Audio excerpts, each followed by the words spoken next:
Taste the Daily.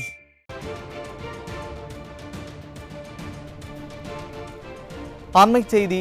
Chennai அண்ணா சாலையில் உள்ள BSNL அலுவலகத்தில் தீ விபத்து ஏற்பட்ட நிலையில் தீயணைப்புத் துறையினருக்கு தகவல் தெரிவித்தும் சுமார் 1 மணி நேரத்திற்கு பின் காலதாமதமாக வந்ததால் பிஎஸ்என்எல் அலுவலகத்தில் உள்ள பொருட்கள் தீக்கிரையாகியது அதிர்ச்சியை ஏற்படுத்தியுள்ளது.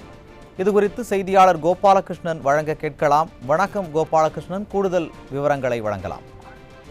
வணக்கம். அதாவது சென்னை அண்ணா சாலையில் இயங்கி வந்தக்கூடிய ஒரு பிஎஸ்என்எல் அலுவலகம், 7 அடுக்கு கொண்ட பிஎஸ்என்எல் அலுவலகம் இயங்கி வருகிறது. இந்த பிஎஸ்என்எல் அலுவலகத்தில் இன்று காலை 8:30 மணி அளவில் லேசான மின்கசிவு ஏற்பட்டு கரும் புகை எழுந்திருக்கிறது. இதனை உடனடியாக கண்ட பிஎஸ்என்எல் ஊழியர்கள் உடனடியாக தீயணைப்புத்துறைக்கு தகவல் தெரிவித்திருக்கின்றனர். தீயணைப்புத்துறைக்கு தகவல் தெரிவிக்கப்பட்டு சுமார் 1 மணி நேரத்துக்கு பிறகு சுமார் 9:30 மணி அளவிலேயே இங்கு தீயணைப்புத்துறையினர் வந்திருக்கிறார்கள். பல்வேறு இடங்கள், அதாவது எழும்பூர், ஓமந்தூரார், அதே போன்று ஐஸ் ஹவுஸ், திருவல்லிக்கேணி உள்ளிட்ட 10க்கும் அதிகமான இடங்களில் இருந்து தீயை அணைக்கும் கருவிகளுடன் தீயணைப்பு வீரர்கள் தற்போது தீயை அணைக்க போராடி வருகின்றனர். இந்த 7 மாடிகள் கொண்ட இந்த பிஎஸ்என்எல் அலுவலகத்தில் கணக்ககம், சிம் கார்டு விநியோகம், அதே போன்று லேண்ட்லைன் தொடர்பான அனைத்து சேவைகளும் இங்கே சென்னை மண்டலத்துக்கு உட்பட்ட பகுதிகளில் இதுதான் தலைமையிடமாக செயல்பட்டு வருகிறது. அது மட்டுமல்லாமல் பிஎஸ்என்எல் நிறுவனத்தின் மார்க்கெட்டிங், அதே போன்று சிம் விநியோகம் போன்ற அனைத்து பணிகளுமே இந்த 7 அடுக்கு தளத்தில் இருந்துதான் பிஎஸ்என்எல் நிறுவனமே சென்னை மண்டலத்துக்கு தலைமையகமாக இயங்கி வருகிறது.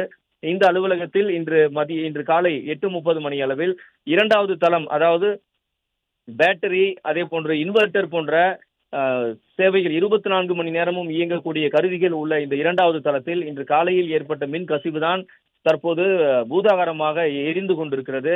பிஎஸ்என்எல் அலுவலகத்தை சுற்றிலும், இந்த 7 அடுக்கு மாடியை சுற்றிலும் கரும் புகை கடுமையாக வெளியேறி வருகிறது. முதலில் 2வது தளத்தில் இருந்துதான் தீ விபத்து ஏற்பட்டதாக ஊழியர்கள் தெரிவித்தனர். ஆனால் தற்போது 4 மற்றும் 7வது மாடியிலும் இந்த தீ விபத்து பரவிவிட்டதாக இங்கே இருக்கக்கூடிய ஊழியர்களும் தீயணைப்பு துறையினரும் தெரிவிக்கின்றனர். அந்த அளவுக்கு கரும் புகை என்பது 7 அடுக்கு கொண்ட கட்டிடத்திலிருந்து வெளியேறி வருவதை நம்மால் பார்க்க முடிகிறது.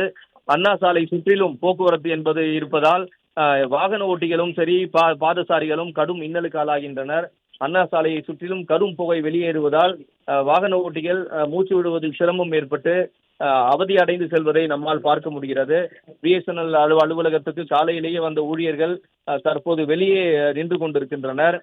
இந்த அண்ணா சாலையில் இருக்கக்கூடிய பிஎஸ்என்எல் பகுதியை சுற்றிலும் பெரும் பரபரப்பு நிலவுகிறது. ஒருபுறம் தீயணைப்பு வாகனங்களின் வருகை அதிகரித்துக் கொண்டே இருக்கிறது.